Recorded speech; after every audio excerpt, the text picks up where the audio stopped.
Good morning to all of you. Sir, very good morning. Cost of capital, capital structure theory chapter हम लोग का discussion हो रहा था। I think cost of capital का सारे कॉन्सेप्ट हम डिस्कशन कर चुके हैं, लेकिन थोड़ा सा थियोरिटिकल कॉन्सेप्ट बाकी है, वो डिस्कशन होगा आगे।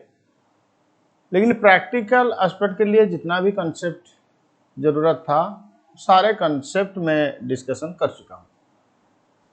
आज हम प्रॉब्लम सॉल्यूशन करेंगे, मतलब प्रैक्टिकल क्वेश्चन सॉल्व करेंगे। बट हमारे मैथ में प्रैक्टिकल क्वेश्चन का दो सेगमेंट है। कैसे? पहले देखो, जहाँ पे कॉस्ट ऑफ कैपिटल चैप्टर शुरू हुआ है, ठीक है, पहले कुछ थ्योरेटिकल क्वेश्चन दिया हुआ है। ठीक उसके बाद पेज नंबर मेरे पास जो पीडीएफ है, पेज नंबर 272, तुम्हारे पास जो पीडीएफ है उसमें पेज नंबर क्या होगा मुझे तो मालूम नहीं, क्योंकि हर टर्म मैथ रिवाइज होता है। तो पहले जो कॉस्ट ऑफ कैपिटल का थ्योरेटिकल कंसेप्ट देखो, फिर उसके बाद इलुस्ट्रेशन शुरू हुआ है। ये इलुस्ट्रेशन अभी सॉल्व नहीं होगा। इलुस्ट्रेशन मतलब इलुस्ट्रेशन के बाद कैपिटल स्ट्रक्चर डिसीजन का थ्योरी दिया हुआ है। फिर उसके बाद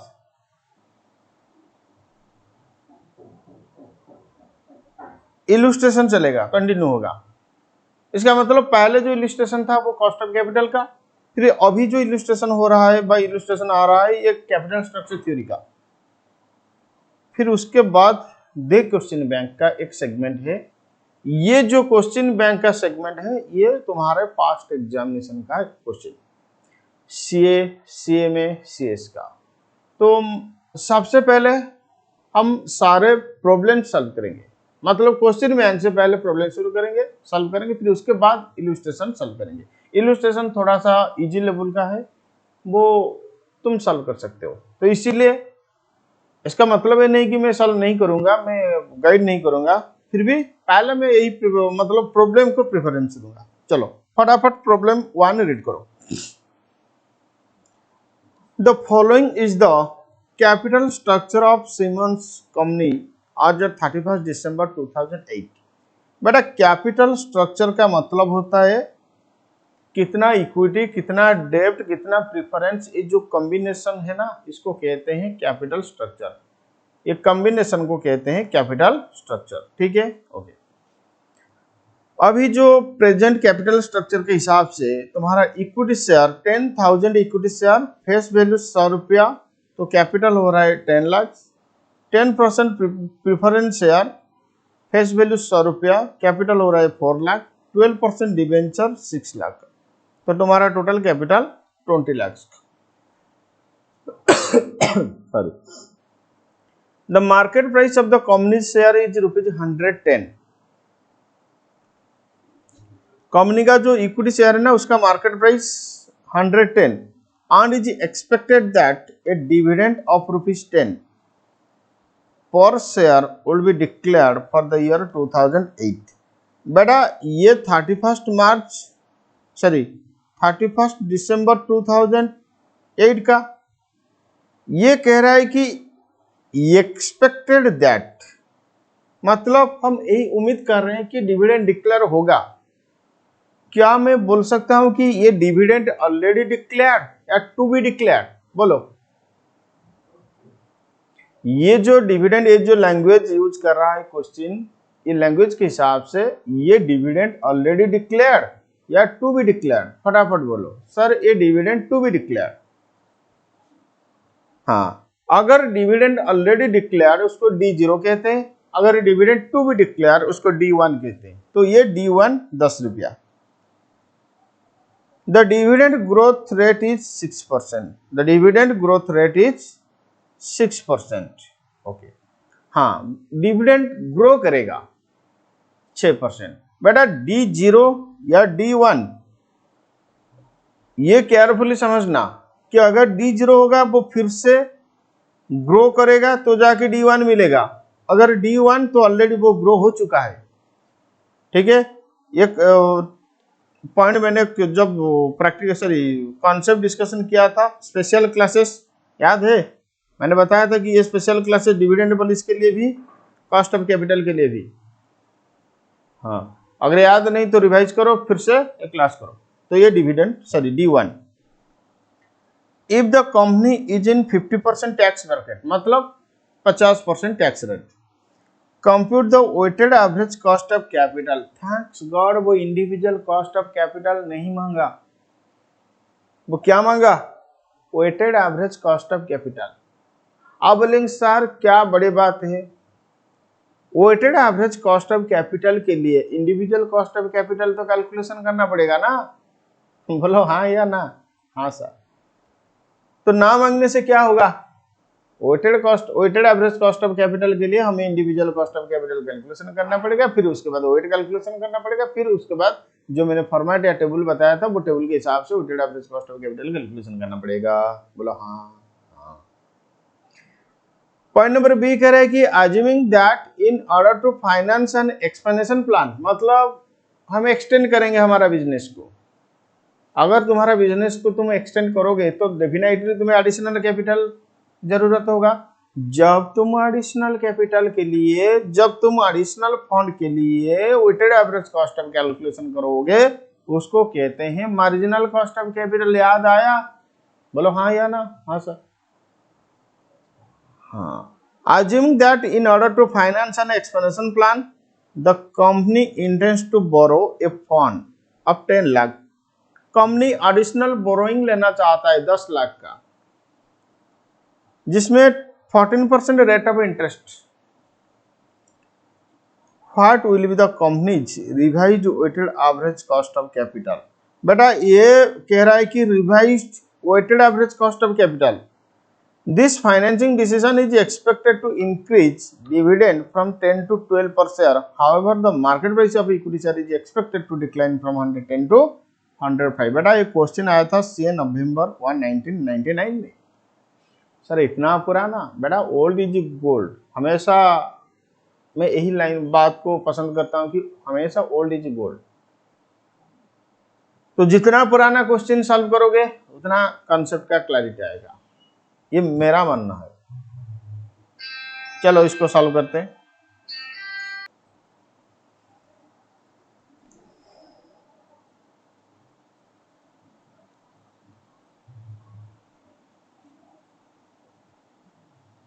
लिखो प्रॉब्लम 1। पहले कैपिटल स्ट्रक्चर का एनालिसिस करो।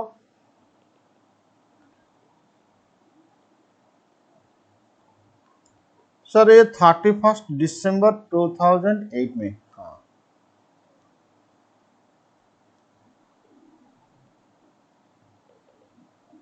इसमें तुम्हारा इक्विटी कैपिटल कितना बोलो सर, 10 लाख।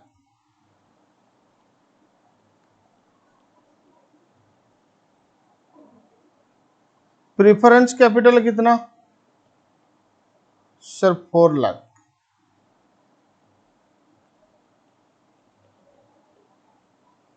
ट्वेल्व % डिबेंचर कितना, 6 लाख। क्या मैं बोल सकता हूं ये हमारा बुक वैल्यू? हाँ, फिर मैं यही बताना चाहूंगा कि वेट बुक वैल्यू भी लिया जा सकता है, मार्केट वैल्यू भी लिया जा सकता है। ओके, ये तुम्हारा बुक वैल्यू, ये भी बुक वैल्यू, ये भी बुक वैल्यू। हाँ, मार्केट वैल्यू ऑफ इक्विटी, बोलो market value of equity 110 into number of share कितना, 10,000। तो 110 इंटू 10,000, बोलो मार्केट वैल्यू ऑफ इक्विटी कितना आ रहा है, 110 into 10,000, 11 lakh. Market value of preference, market value of debenture question में अवेलेबल नहीं। ओके, फिर बोलो डिविडेंड ऑलरेडी डिक्लेयर्ड या dividend to be declared? Sir dividend to be declared मतलब D1 कितना 10 रुपया।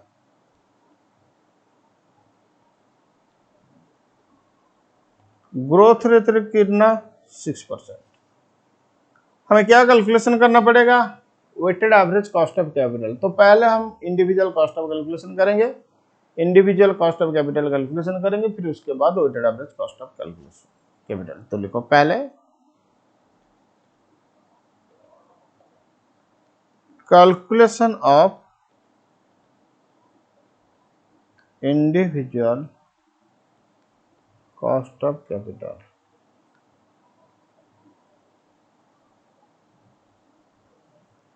बोलो,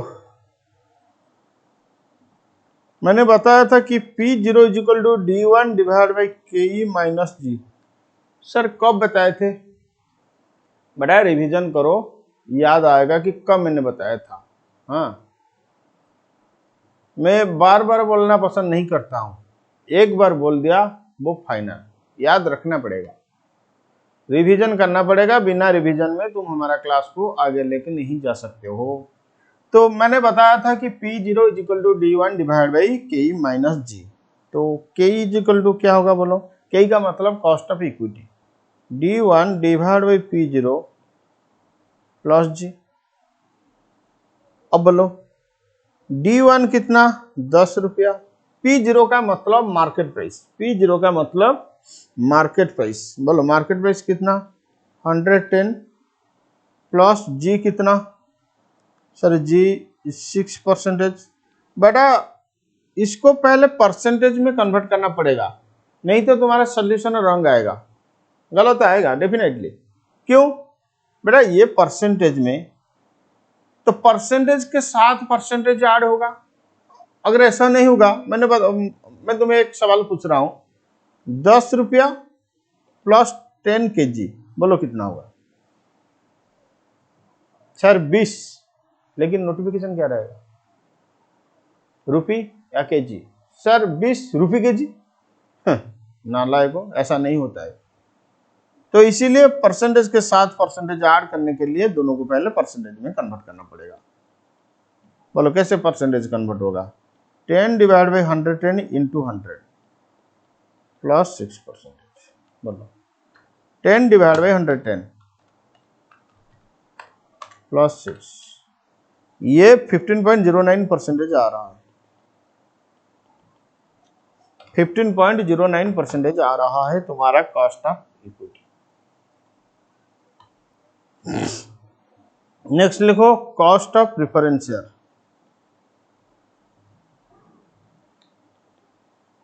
या केपी। बेटा ये जो प्रिफरेंस शेयर, ये रिडीमेबल या इरिडीमेबल, इसका लाइफ कुछ मेंशन नहीं है। मैंने बताया था अगर क्वेश्चन साइलेंट रहेगा तो हमेशा इरिडीमेबल एज्यूम करना। तो assume preference share is irredeemable, assume preference share is irredeemable. तो KP is equal to dividend into 1 plus CDT divide by issue proceed. CDT तो कुछ है ही नहीं क्वेश्चन में, CDT का मतलब कॉर्पोरेट डिविडेंड टैक्स, तो CDT तो कुछ है ही नहीं क्वेश्चन में।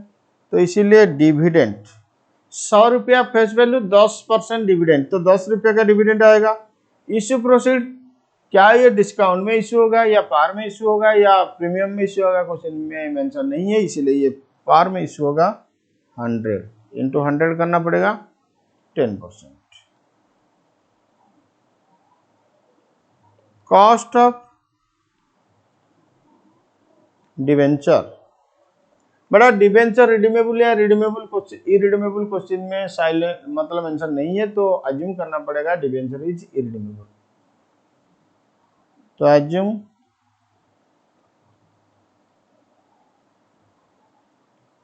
Debenture is irredeemable. तो B0 is equal to interest into 1 minus tax divide by KD, implies that KD is equal to interest into 1 minus tax divided by B0। B0 का मतलब issue proceed.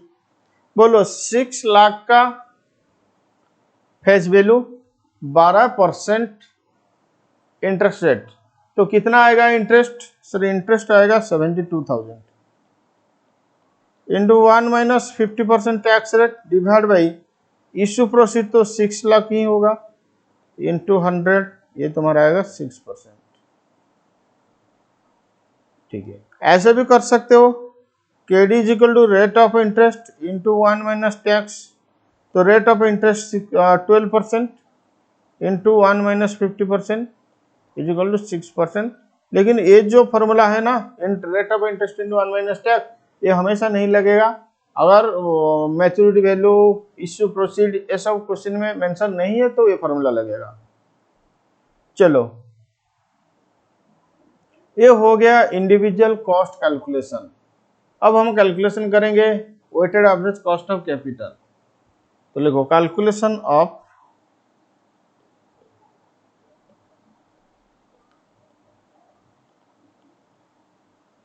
Weighted average cost of capital.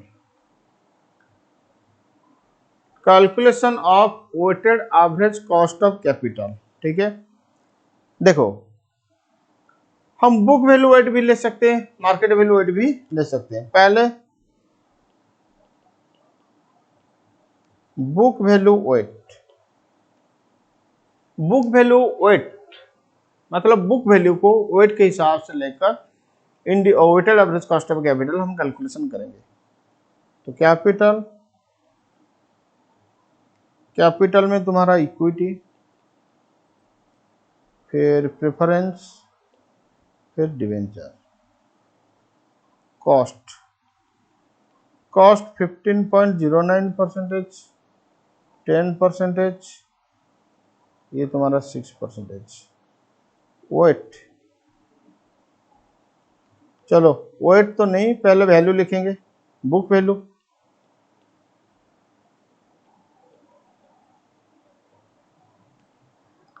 Book value 10 lakh, ये 4 लाख, ये 6 lakh, total हो रहा है तुम्हारा 20 लाख। तो weight हो जाएगा तुम्हारा 10/20.5, 4/20.2, नहीं 0.2, ये हो जाएगा 6/20.3। ये वेट हमेशा 1 होना चाहिए। Cost into weight, cost into weight 7.545 to 1.8, total हो रहा है तुम्हारा 11.345%। तो WACC रहेगा तुम्हारा 11.345%। बोलो समझ में आया, हाँ या ना? नेक्स्ट लिखो मार्केट वैल्यू वेट।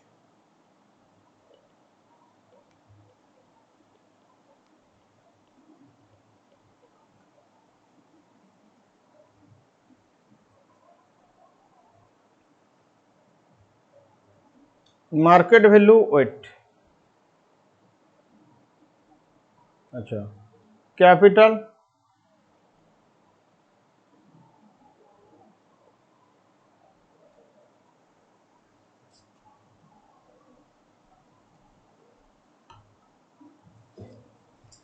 लिखो cost of capital market value weight के हिसाब से। देखो ये समझ में आ रहा है कि नहीं? Equity, preference, debenture, individual cost of capital 15.09%, 10%, 6%। Market value equity का 11 लाख, लेकिन प्रेफरेंस का, डिवेंचर का वही रहेगा जो बुक वैल्यू था। हाँ, अब टोटल हो रहा है तुम्हारा 21 लाख, ये 11/21.524, 4/21.1906, 21.286 अराउंड 4 आए 1. अब कॉस्ट इंटू वेट, ये weighted average cost of capital.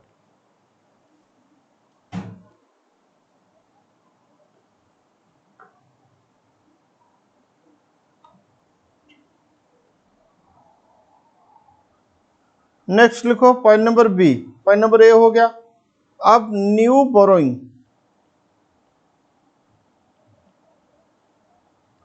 तुम्हारा 10 lakh at the rate of 14%.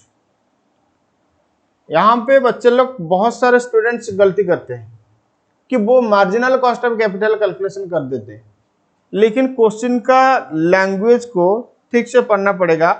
क्या वो मार्जिनल कॉस्ट ऑफ कैपिटल मांगा है या revised weighted average cost of capital. देखो, what will be the company's revised weighted average cost of capital. बेटा ये revised weighted average cost of capital है, marginal cost of capital नहीं है. मतलब अगर weighted average cost of capital only additional fund के लिए कैलकुलेशन होगा, वो weighted sorry marginal cost of capital हो जाएगा. लेकिन ओल्ड के साथ न्यू फंड को मिला के अगर तुम weighted average cost of capital calculation फिर से करोगे, वो हो जाएगा तुम्हारा revised cost of capital, revised weighted average cost of capital. तो अब पॉइंट नंबर बी में हम कैलकुलेशन करेंगे revised weighted average cost of capital. बड़ा individual cost of capital change हो जाएगा. क्यों? क्योंकि इक्विटी का मार्केट प्राइस चेंज होगा, डिविडेंड चेंज होगा. हाँ, अब बोलो K is equal to D1 divide by के प्लस जी. अब D1 रिवाइज हो जाएगा, 10 से 12 हो जाएगा, तो 12 डिवाइड बाई मार्केट प्राइस 105 हो जाएगा, प्लस 6 ये 17.43%. केपी में कुछ चेंज नहीं होगा, 10%. केडी ओल्ड, जो पहला केडी था, मतलब जो पहला मतलब ओल्ड डिवेंचर था, उसका कॉस्ट तो 6%. अब केडी न्यू ये हो जाएगा 14% into 1 minus tax is equal to 14% into 1 minus 50%, ये हो जाएगा 7%. तो लिखो calculation of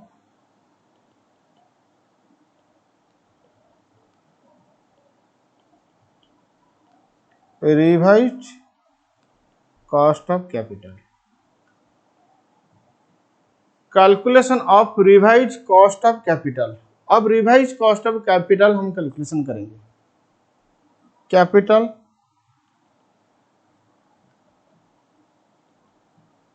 equity preference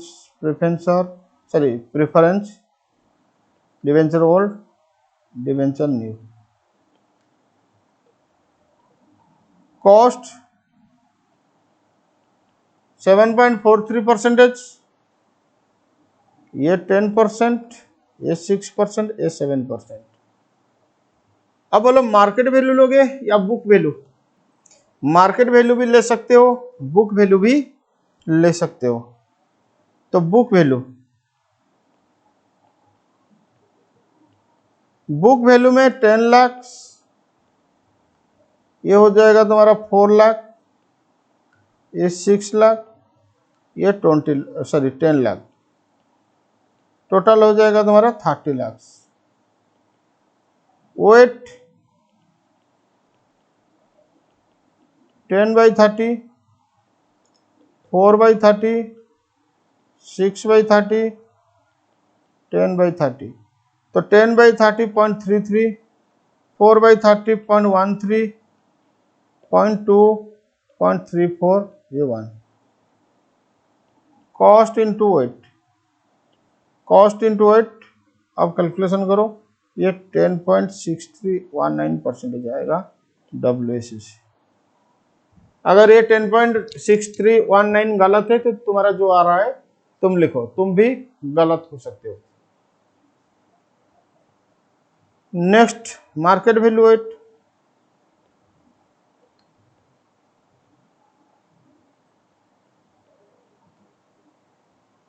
next market value 8, okay.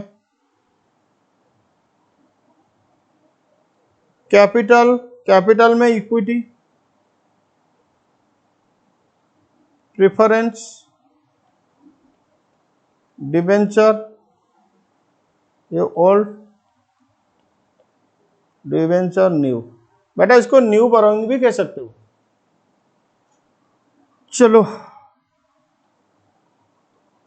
Cost 17.43, 10, 6, 7,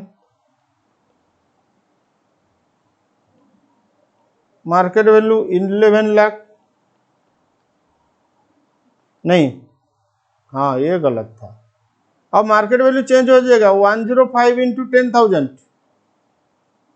तो 10,50,000 होगा। I am so sorry, market value change होगा 105, मार्केट प्राइस चेंज हुआ था ना, 105 इंटू 10,000, 10,50,000, ये 4 लाख, ये 6 लाख, ये 10 लाख, टोटल हो रहा है तुम्हारा 30,50,000। अब वेट कैलकुलेशन करो, weighted average cost of capital calculation करो। ये weighted average cost of capital 10.784% आएगा।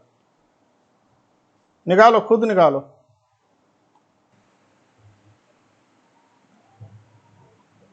हो गया, प्रॉब्लम नंबर 1 हो गया। अब प्रॉब्लम नंबर 2 तुम्हारे लिए होमवर्क, ठीक है। होमवर्क का मतलब खुद ट्राई करोगे, हो गया तो अच्छी बात है, नहीं तो फिर मैं नेक्स्ट क्लास में सॉल्व कर दूंगा, कोई बात नहीं। अब प्रॉब्लम नंबर 3 रीड करो।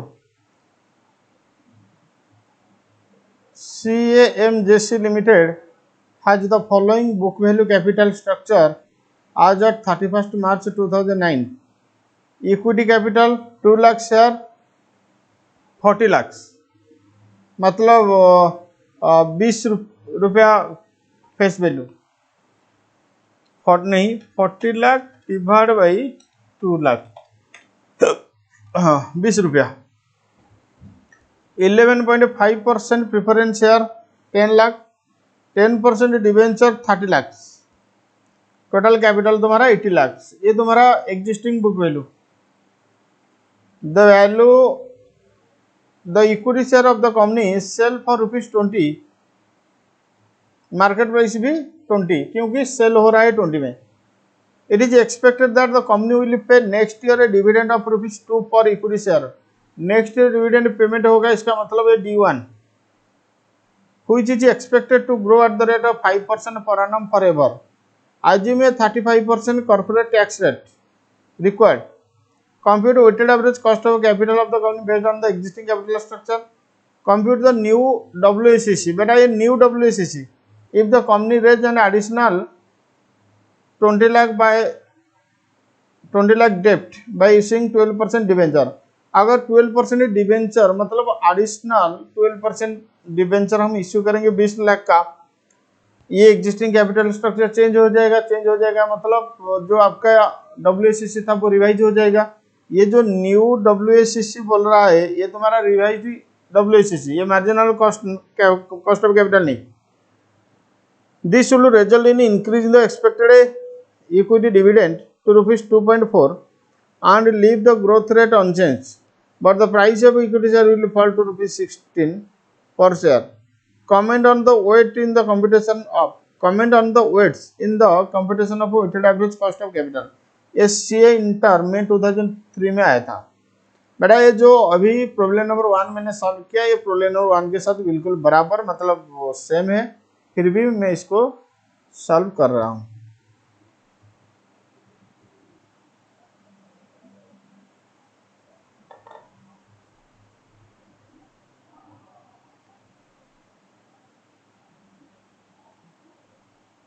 बोलो बुक वैल्यू क्या है?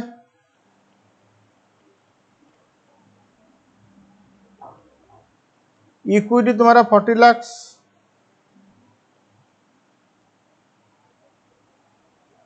प्रेफरेंस 10 लाख, डेब्ट अभी 30 लाख, मतलब 40-50 टोटल हो रहा है तुम्हारा 80 लाख। हाँ, बुक वैल्यू वेट लोगे तो 40/80, 10/80, 30/80। चलो, P0 कितना, अभी तो 20 रुपया। D1 कितना, 2। ग्रोथ रेट कितना, 5%। तो के निकालो, K is equal to D1 divide by K minus G, sorry I am sorry, K is equal to D1 divide by P0 plus G, D1 divide by P0 plus G. तो D1 कितना, 2 divide by 20 plus 5%, ये हो रहा है तुम्हारा 15%। Calculation का तरीका I think याद होगा तुम्हारा, मैंने बताया था पिछले क्वेश्चन में कि कैलकुलेशन कैसे होगा।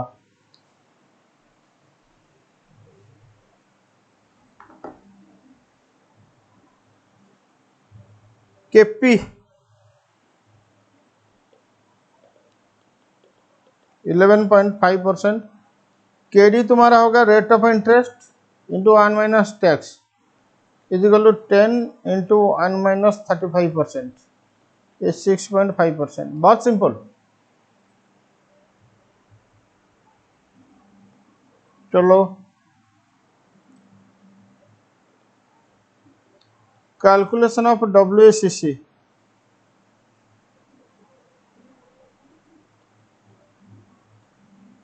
I am taking book value weight. You can take also market value weight. Okay. Now I am taking book value weight. Calculation of a WACC by using book value weight. बोलो क्या होगा। Capital, capital में तुम्हारा equity, preference of डेप्ट, cost तो already determine हो चुका है। तो कॉस्ट ऑफ कैपिटल में के तुम्हारा 5%, KP 15%, I am so sorry, के 15%, केपी 11.5%, केडी 6.5%। वेट 4/8.5, 1/8.125, 3/8.375। अब कॉस्ट इंटू वेट निकालो फटाफट, कॉस्ट इंटू वेट।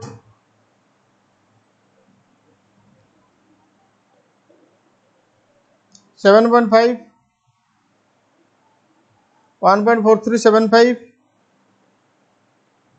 2.4375, टोटल आ रहा है तुम्हारा 11.375%।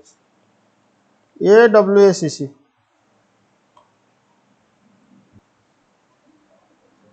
ओके, पॉइंट नंबर ए तो हो गया। अब point number B, additional 20 lakh हम बोरो करेंगे, डिविडेंड चेंज होगा, मार्केट प्राइस चेंज होगा,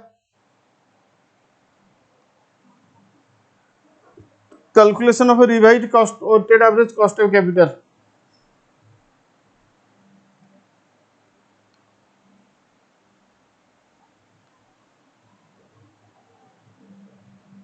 calculation of revised WACC।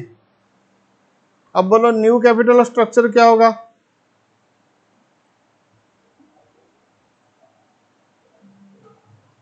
New capital structure में तुम्हारा इक्विटी रहेगा 40 लाख, प्रेफरेंस 10 लाख, डेब्ट तुम्हारा 30 लाख, न्यू बोरोइंग रहेगा 20 लाख। तो पहले देखो क्या चेंज होगा। अच्छा, टोटल कितना हो रहा है, 100 lakh. I am taking book value weight, you can also take market value weight. Okay, तो वेट हो जाएगा तुम्हारा 40/100.4, 10/100.1, 30/100.3, 20/100.2। D1 क्या होगा, रिवाइज 2.4। तो P0 16,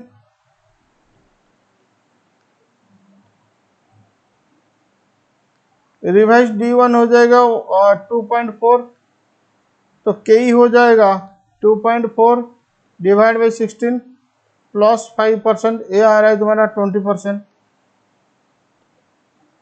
केपी तो अनचेंज रहेगा 11.5%। केडी ओल्ड ये तो अनचेंज रहेगा 6.5%। अब केडी न्यू,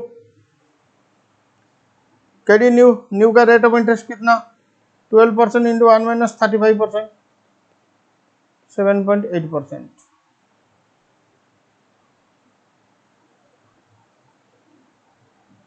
कैपिटल कॉस्ट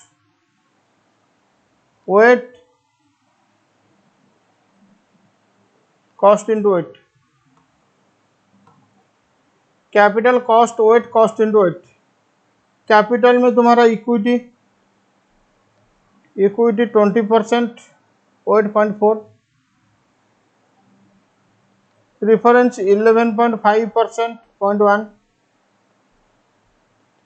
डेब्ट तुम्हारा 6.5%, 0.3, new borrowing 7.8%, 0.2, 8, 1.15, 1.95, 1.56,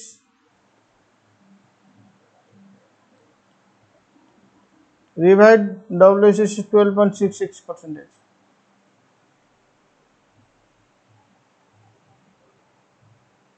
Are you getting the point? बोलो yes or no? Yes sir.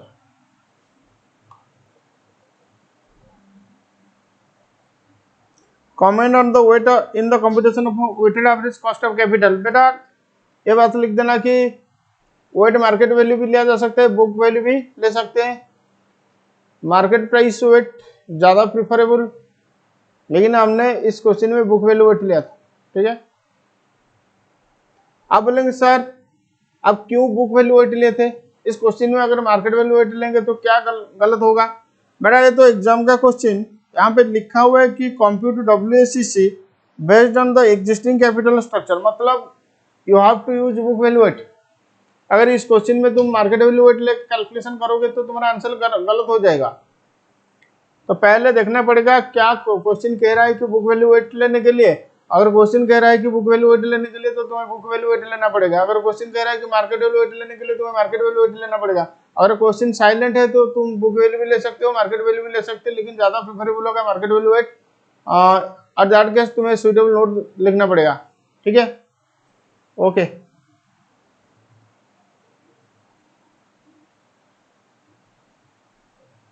तो एक काम करो, फटाफट प्रॉब्लम नंबर 4 रीड करो। ये बहुत बड़ा प्रॉब्लम, लेकिन ज्यादा टफ नहीं है, हो जाएगा, एकदम सिंपल प्रॉब्लम। ठीक है, हमारे क्लास में जितना भी कॉन्सेप्ट डिस्कशन हो रहा है, किसी कोई भी प्रॉब्लम नहीं बचेगा, सारे प्रॉब्लम सॉल्व हो जाएगा। तो फटाफट प्रॉब्लम नंबर खुद रीड करो।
हो गया सॉल्यूशन? सर नहीं हुआ, ठीक है कोई बात नहीं, नहीं हुआ तो नहीं हुआ। ABC Limited has the following book value capital structure. Equity capital 150 million share, rupees 10 par, 1500 million. Reserve and surplus 2250, 10.5% preference share capital 1 million share, 100 rupees 100 par, 500 million, sorry 100 million. 9.5% debenture, 1.5% million debenture rupees 1000 par, 1500 million. 8.5% term loan from financial institution 500 million.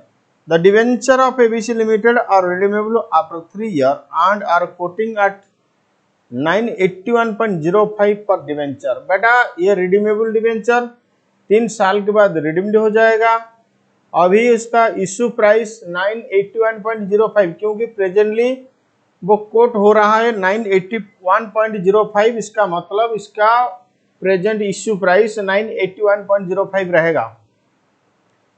The applicable income tax rate for the company is 35%, tax rate 35%। Are you getting the point? बोलो yes sir no? Yes sir. The current market price per equity share ₹60। अभी presently equity share 60 मतलब 60 में बेच trade हो रहा है।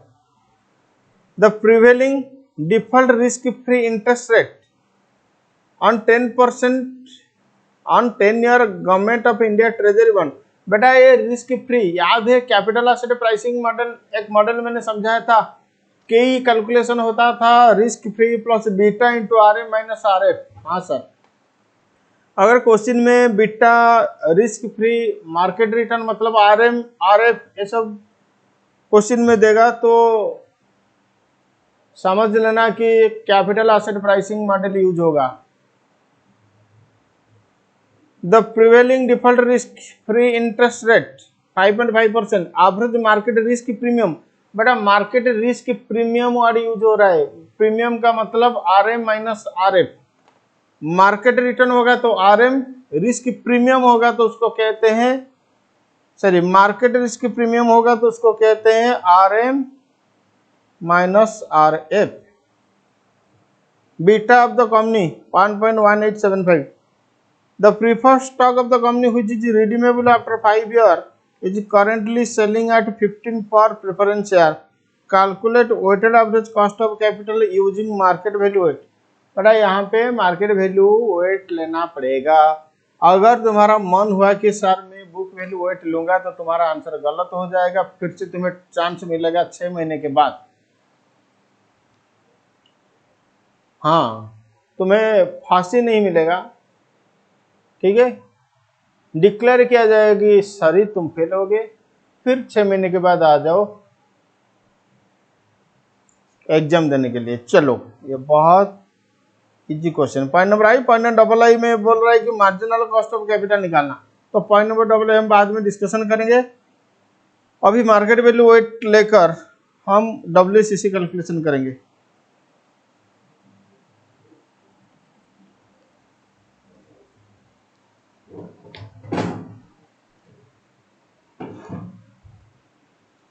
बोलो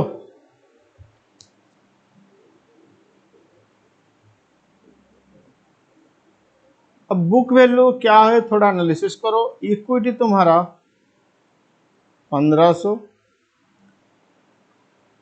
reserve surplus 2250, 10.5% preference share तुम्हारा 100, 9.5% डिवेंचर तुम्हारा 1500, 8.5% टर्म लोन 500, टोटल हो रहा है तुम्हारा 5850। करो टोटल कैलकुलेशन करो, 5850 हो रहा है। हाँ सर क्या हम बुक वैल्यू वेट यूज करेंगे या मार्केट वैल्यू वेट यूज करेंगे? बेटा इस क्वेश्चन के हिसाब से मार्केट वैल्यू वेट लेना पड़ेगा। तो सबसे पहले लिखो calculation of individual cost of capital. Calculation of individual cost of capital, सबसे पहले हम individual cost of capital calculation करेंगे। बोलो पहले कॉस्ट ऑफ प्रेफरेंस। बेटा केपी का फॉर्मूला क्या था sir? KP is equal to dividend plus maturity value minus issue proceed divide by N whole divide by maturity value plus issue proceed divide by 2। बेटा ये redeemable debenture preference share का formula था। Dividend 10.5, एक share के ऊपर मैं calculation कर रहा हूँ। आंसर जितना आएगा, तुम सारे शेयर या टोटल शेयर लेके भी कैलकुलेशन करोगे आंसर उतना ही आएगा, आंसर में कुछ फर्क नहीं होगा। एक शेयर का मार्केट वैल्यू 100, उसका इश्यू प्राइस, ये maturity value, I am sorry ये मैच्योरिटी वैल्यू।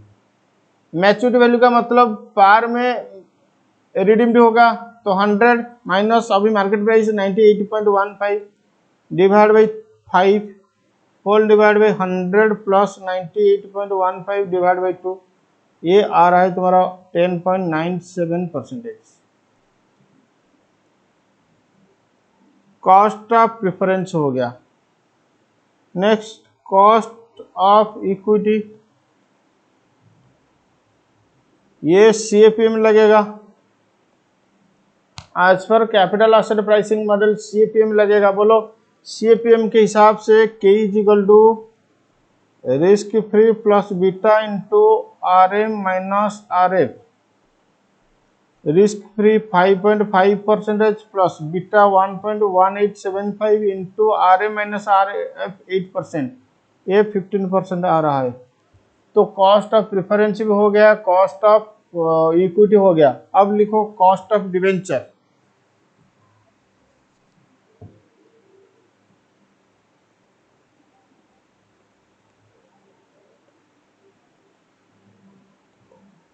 कॉस्ट ऑफ डेप्ट, KD is equal to interest into 1 minus tax plus maturity value minus issue proceed divided by n whole divided by maturity value plus issue proceed divided by 2।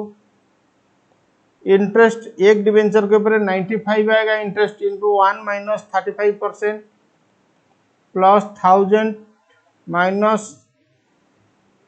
981.05 divide by 3 whole divide by 1000 plus 981.05 divide by 2, ये तुम्हारा आ रहा है 6.87%। खुद calculation करो, मेरे पास तो already calculated amount मतलब answer लिख है, मैं तो देख के लिख रहा हूं, लेकिन तुम कैलकुलेशन करो। अब कॉस्ट ऑफ टर्म लोन। बेटा टर्म लोन के लिए डिटेल में कुछ सही नहीं, मतलब ये कितने साल के लिए, मैच्योरिटी कितना, ये सब कुछ ही नहीं। जहाँ पे कुछ डिटेल से नहीं दिया होगा तो वहाँ हम केडी कैलकुलेशन करेंगे, rate of interest into 1 minus tax. तो KT is equal to rate of interest into 1 minus tax is equal to 8.5% into 1 minus 35%, ये आ रहा है 5.525%, 5.525। अब लिखो calculation of market value wait.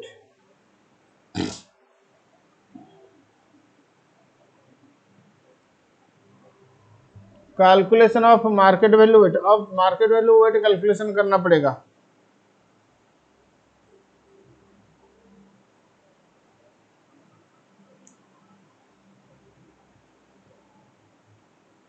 बोले इक्विटी का मार्केट वैल्यू कितना होगा?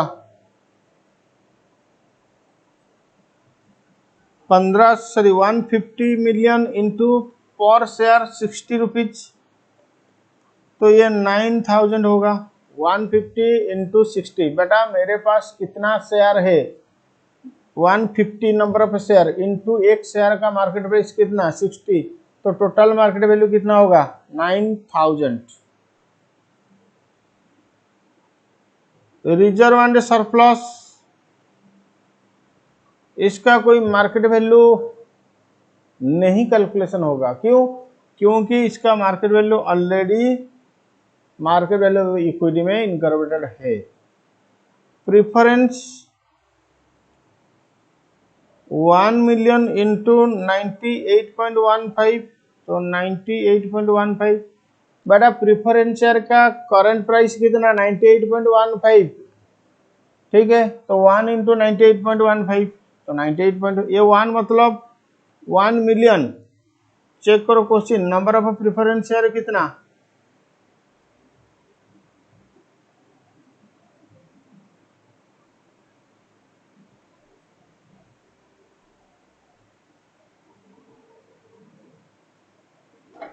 अच्छा हाँ ये तो मार्केट प्राइस ना, सॉरी ये तो बुक वैल्यू 150 मिलियन 1 मिलियन,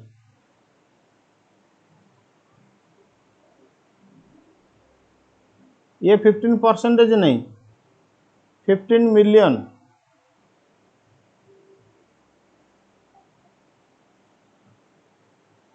डेप्ट ये 1.5 इंटू 981.05, ये 1471.57। Term loan book value market value 500, total market value हो रहा है तुम्हारा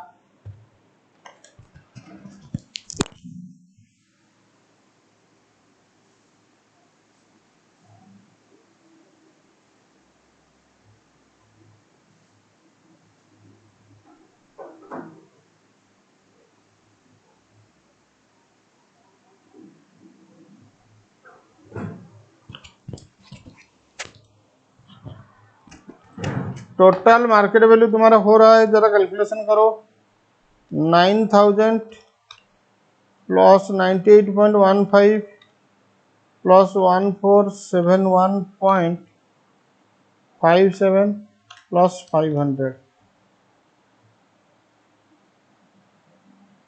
11069.72।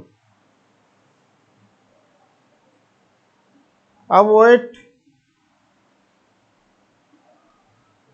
इक्विटी का होगा 9000 divide by 11069.72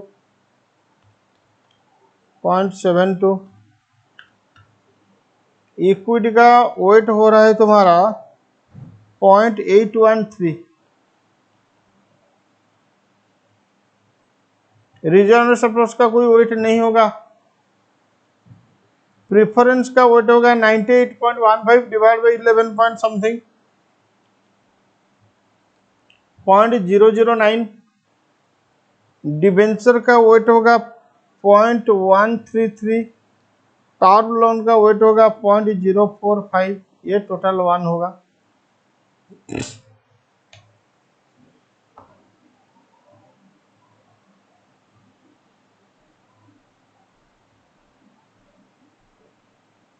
capital cost weight cost into weight, capital cost weight cost into weight. Capital में तुम्हारा equity cost 15%, weight 0.813, preference 10.971%, 0.009, debenture 6.872%, 0.133, term loan तुम्हारा 5.525%, 045 wait. अब कॉस्ट के साथ वेट मल्टीप्लाई करो, तुम्हारा WACC आ रहा है 13.45%।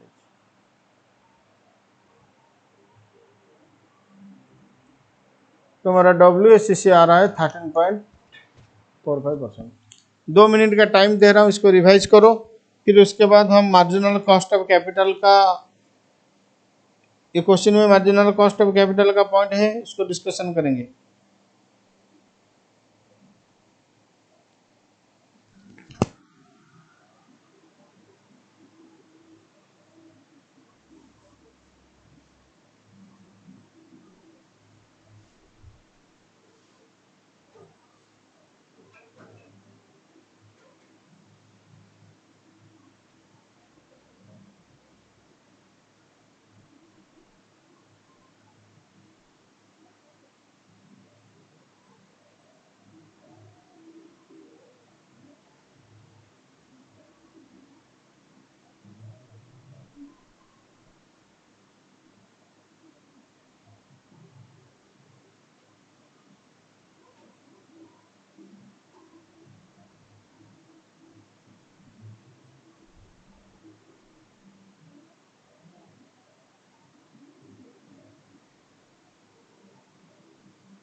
अब जो सेकंड पॉइंट उसको रीड करो, क्वेश्चन का जो सेकंड पॉइंट है ना उसको रीड करो अच्छे से, एकदम अच्छे से रीड करो। Define the marginal cost of capital schedule for the firm if it raise 750 million for a new project. मतलब हमें एडिशनल फंड चाहिए 750 million. The firm plan to have a target डेब्ट टू टोटल कैपिटल रेशियो 20%। मतलब total capital का 20% at least डेब्ट होगा। इसका मतलब ये फॉर्मूला अगर लगाएंगे, डेब्ट डिवाइड बाई टोटल कैपिटल, ये 0.2 होना चाहिए क्योंकि 20%। The beta of new project 1.4375। New project का बीटा 1.4375, इसका मतलब कई चेंज हो जाएगा, हाँ CFM के हिसाब से। द डेब्ट capital will be raised through term loan, it will carry interest of 9.5% for the first 100 million and 10% for the next 50 million। बेटा marginal cost of capital calculation करना पड़ेगा। मार्जिनल कॉस्ट ऑफ कैपिटल मतलब additional fund का WACC लिखो।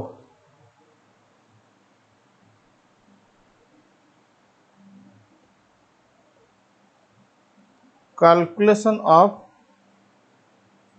marginal cost of capital।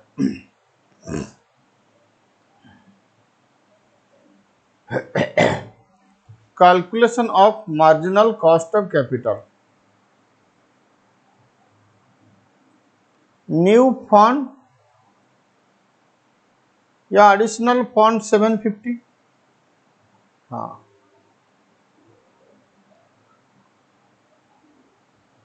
डेब्ट to capital ratio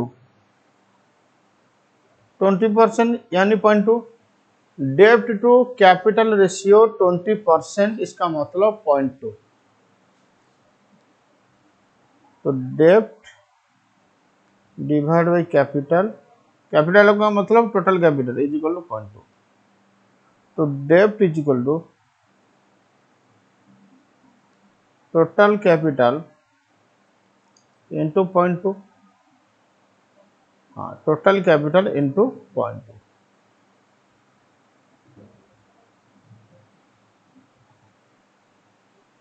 total जो capital है ना ये एडिशनल कैपिटल। अब बोलो टोटल एडिशनल कैपिटल कितना 750। तो ये 750 में डेब्ट कितना होगा, तो एडिशनल डेब्ट इज इक्वल टू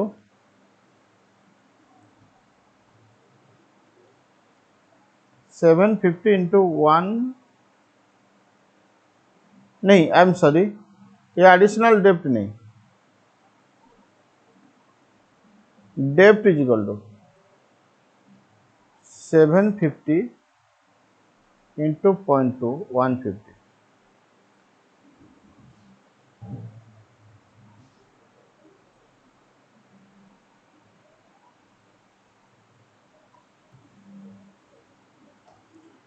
अब बोलो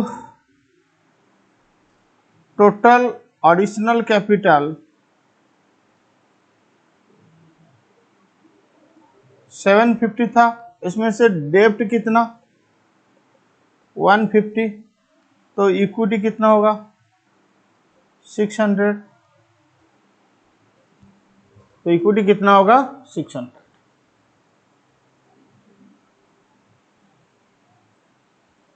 बेटा ये जो एडिशनल कैपिटल कितना 750, हाँ इसमें से डेब्ट 150, इक्विटी 600। अब डेब्ट का वेट कितना होगा 150 divide by 750 is equal to 0.2। अब बोलेंगे सर ये टोटल एग्जिस्टिंग कैपिटल को क्यों कंसिडर नहीं कर रहा है। बेटा जब एग्जिस्टिंग कैपिटल के साथ नया कैपिटल को लेकर weighted average cost of capital calculation करोगे वो revised weighted average cost of capital हो जाएगा। जब ओनली न्यू कैपिटल को लेकर weighted average cost of capital calculation करोगे वो मार्जिनल कॉस्ट ऑफ कैपिटल होगा, ये बात तो याद होना चाहिए। तो इसका वेट हो गया 0.2, इक्विटी का वेट हो गया 0.8।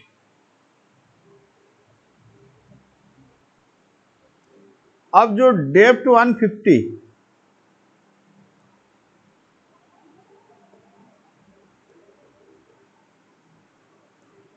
ये दो सोर्सेस से लोन आएगा, loan 1, loan 2। Loan 100 at the rate of 9.5%, loan 250 at the rate of 10%। इसका मतलब टोटल एडिशनल कैपिटल एनालिसिस करके चलो मेरे साथ साथ। टोटल एडिशनल कैपिटल तुम्हारा 750 था, ये 750 में डेप्ट तो हो गया 150, इक्विटी 600, ये डेप्ट में से दो loan, loan 1, loan 2, loan 100, loan 2 50, equity तो 600। तो इसका वेट हो जाएगा 100 डिवाइड बाई 750, 100 डिवाइड बाई 750, 0.133। इसका वेट हो जाएगा 50 बाई 750, ये होगा तुम्हारा 50 बाई 750, 0.067। ये दोनों को अगर तुम ऐड करोगे देखो कितना हो रहा है, ये 0.2 होना चाहिए। इसका वेट हो जाएगा तुम्हारा 0.8, मतलब 600 डिवाइड बाई 750। चेक करो।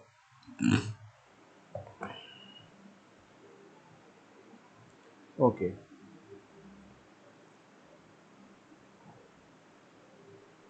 ये जो लोन 1, इसका रेट ऑफ इंटरेस्ट 9.5%, तो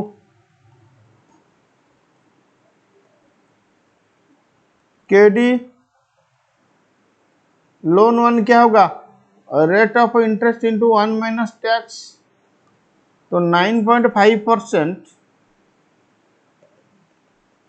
इंटू 1 माइनस आई थिंक 35%, ये हो रहा है तुम्हारा 6.175%।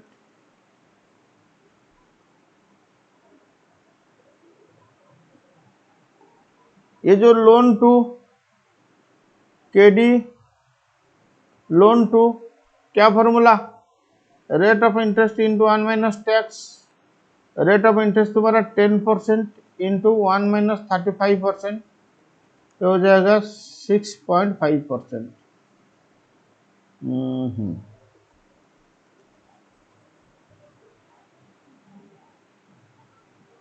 तो marginal cost of capital calculation करेंगे।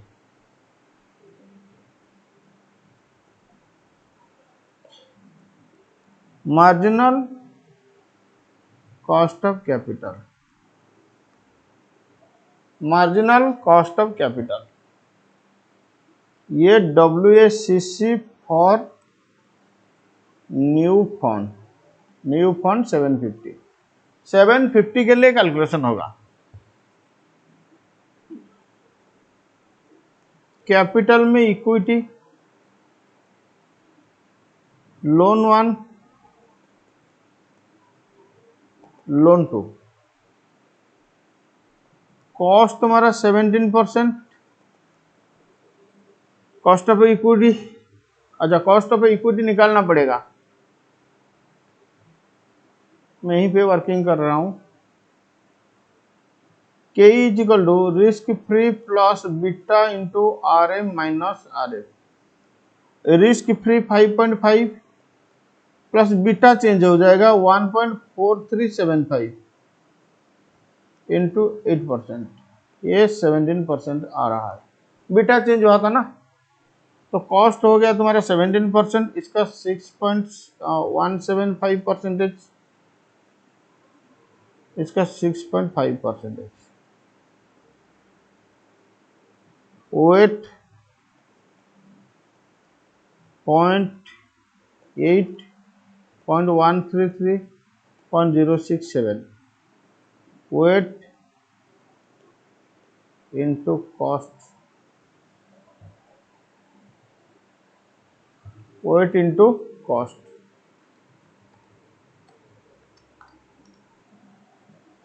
13.6%,